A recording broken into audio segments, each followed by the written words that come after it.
Hi everyone, greetings from Glasgow, Scotland. I hope all of you are well. I apologize for the length of time from my last email to now.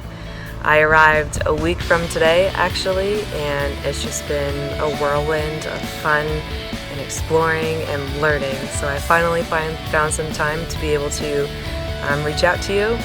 Obviously, it's a beautiful day in Scotland, so I figured I'd take advantage of sitting outside and sending you this video. So before I give you a bit of an update, just wanted to give you some background information. So while I'm here in Glasgow, I'm spending time with the Upper Room Church. The Kachler family and the White family are the two families that essentially lead the church. I am staying with the Kachler family.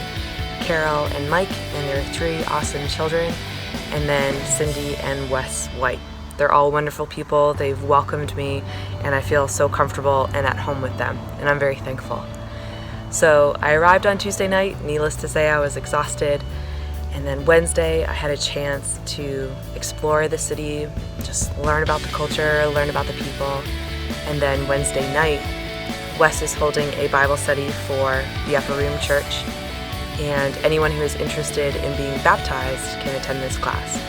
Now, as most of you may already know, the Upper Room Church consists of primarily Iranians who are essentially seeking asylum or refugee status.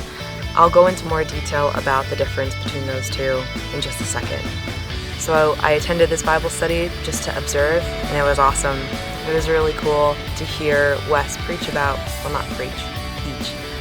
what it means to follow Jesus, and it was all translated in Farsi. So that was really, really cool to hear that, to experience that. Now, Thursdays are actually the days that the Upper Room Church meets, as opposed to Sunday. Very different from what I'm used to, but it works for this church. So their service usually starts about 6:30 and goes until about 11 or 12 at night, and I'll explain why in just a minute. They started something new this past Thursday. They are now offering English classes for those who are interested in learning English as a second language. So they are holding those classes before the church service. I was able to attend, and I was actually able to sit with a man whose English was very poor, but it was very humbling and gratifying to be able to sit with him and help him write, help him speak, help him learn English. It was quite amazing. And then around 6:30, we started our service. It starts off with some worship in Farsi, worship in English. It was awesome. Then we had some time of prayer and praise, praising God for the ways in which He's provided for these people, and praying for families who so desperately need His help. Now, here's where I'll explain the difference between a refugee and asylum seeker. When people from a different country leave their country and are seeking asylum, the reason why they're seeking asylum is because their life is in danger. So they're seeking asylum in a country that will keep them safe. A lot of different reasons for why their life is in danger. One of the main reasons may be because some of these people may have shown an interest in Christianity, and that's obviously against their Muslim faith, so they need to flee.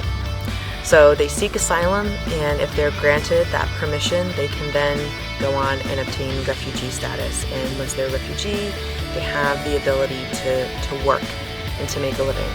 When they're an asylum seeker, they can't. And if anything, they're quite bored because they really don't have anything to do.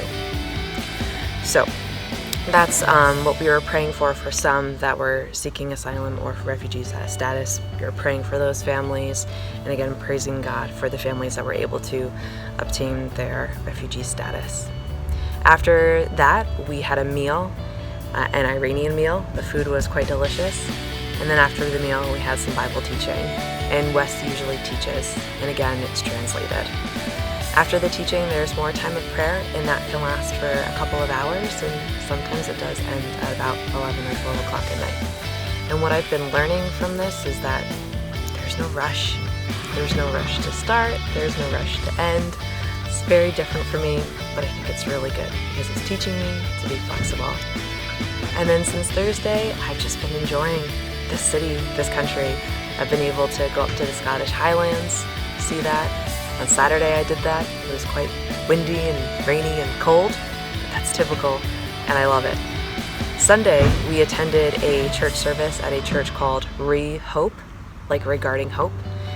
The building of this church is actually the building where the Upper Room church meets on Thursday, so this is a great way for the Upper Room to be connected with Hope and just showing them our support of their ministry. So that was a great church service to sit through. A lot of young families, a lot of young people, very encouraging. And a lot of time has just been spent with the Tika family, getting to know them. It really has just been really amazing, and I'm so thankful to feel so welcomed here, to feel so at home already after a week, and I can't believe I still have 2 more weeks. Now you'll have to excuse me, as you can see or hear, I haven't really shared a whole lot about the Iranians that I've met in terms of their names. I can't really share that information, nor can I share a whole lot of pictures because of the sensitivity of the situation, but if there's a way that I can share, I will be the first to let you know. So please excuse me for that. So now is where I ask you to pray for me and to praise God. He has kept me safe. He has kept me healthy. His provision in that is so good and so abundant, and I'm so thankful for His kindness. And if you could be praying for the Upper Room, pray for this church, pray for the people that are attending, pray for the Iranians, pray for their hearts, pray that they would just be drawn closer to Jesus, that they would find freedom in Him. Pray for the Katika family and the White family as they continue to pour into this ministry. They pour in a lot.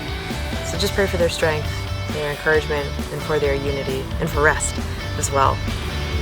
And I ask that you would continue to pray for me. If you could just pray for direction and clarity in terms of where the Lord would have me serve. If it's here, I would love that, but I would want that to be His call and not mine. So please pray for me as I continue to work through what He's allowing me to experience and come to a decision. So thank you so much for your support. It's been such a blessing to me. It spurs me on. It encourages me. I'm so thankful for each one of you, for the ways in which you've walked alongside me in this journey.